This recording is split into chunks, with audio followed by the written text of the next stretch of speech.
এত সুন্দর গ্রান বের হয়েছে কি বলবো। পথের ক্লান্তিতে ঘরে ঢুকেই বিছানায় শটান শুয়ে পড়লো পায়েলের সময়। বৃষ্টির দিনে এরকম আমার ফেভারিট খাবার। তা আপনিই তো বলছেন, আপনার জন্যই তো এত রাত্রেবেলা রান্না করতে গেছি। সাধনা যেন কিছু বলবে বলবে করছে। টেস্ট করে বলেন। পায়েল বুঝতে পারে কিছু বলবে সাধনা। এটা গরম অনেক। আচ্ছা একটু খিচুড়ি খাই।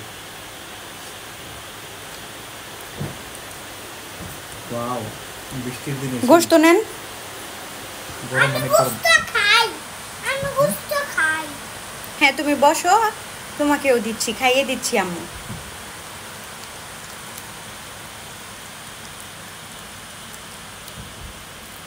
লেবু নেন।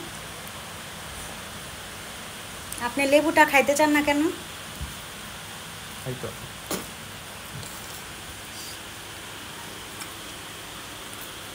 পাপা পাপা এই পাপা।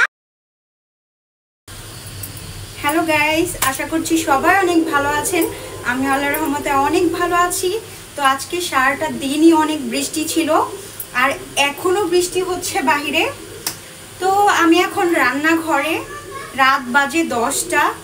তো ফেসবুকে ঢোকার পর থেকে দেখতেছি যে সবাই খিচুড়ি রান্না করতেছে আর পোস্ট করতেছে, কিন্তু আমার কোনো ইচ্ছা ছিল না আজকে খিচুড়ি রান্না করার বা কোনো কিছু হ্যাভি করার।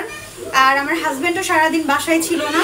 তো আমার হাজব্যান্ড রাত 10টা বাজে বাসায় আসার পর এখন সে আমাকে বলতেছে একটু খিচুড়ি রান্না করো, একটু গরু মাংস রান্না করো। এখন আর কি করার, এখন এই যে এগুলো রেডি টেডি করে রান্না করতে আসছি, কিন্তু আমার একদমই মন চাচ্ছে না রান্না বান্না করতে। সো চলেন আপনাদেরকে দেখাই। এই তো আমি গরু মাংসটা বসায় দিয়েছি চুলায়। এটা রান্না হয়ে গেলে আমি খিচুড়ি রান্না করব। আর খিচুড়িটা যদি এখন রান্না করি তাহলে ঠান্ডা হয়ে যাবে রান্না হইতে হইতে গরুর মাংস, কারণ মাংসটা রান্না হইতে একটু সময় বেশি লাগবে। আর যদি এটা রান্নার পর খিচুড়ি রান্না করি তাহলে খাইতে ভালো লাগবে গরম গরম।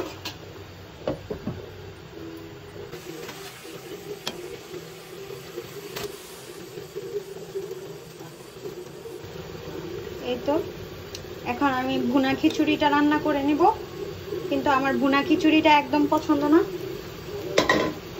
আমি লেটকা খিচুড়ি পছন্দ করি, আমার ছোটবেলা থেকে লেটকা খিচুড়িটা পছন্দ। ভুনা খিচুড়ি আমি খুব কমই খাই। তারপরও আমার হাজব্যান্ড অনেক পছন্দ করে ভুনা খিচুড়িটা, আর ছেলে মানুষরা ভুনা খিচুড়িটাই বেশি পছন্দ করে, আমি দেখছি এটা। এবার আমি পানিটা দিয়ে দিচ্ছি। পানিটা পুরোপুরি যখন শুকায় যাবে তখন আমি একদম চুলার আঁচ কমায় দিয়া বসায় রাখবো, তাহলেই সুন্দরভাবে এগুলা সিদ্ধ হয়ে যাবে। এই তো খিচুড়ি আর গরুর মাংস রেডি, ধোয়া উঠতেছে। তো আমার খাদকটাকে নিয়ে দেই, দেখি কি বলে।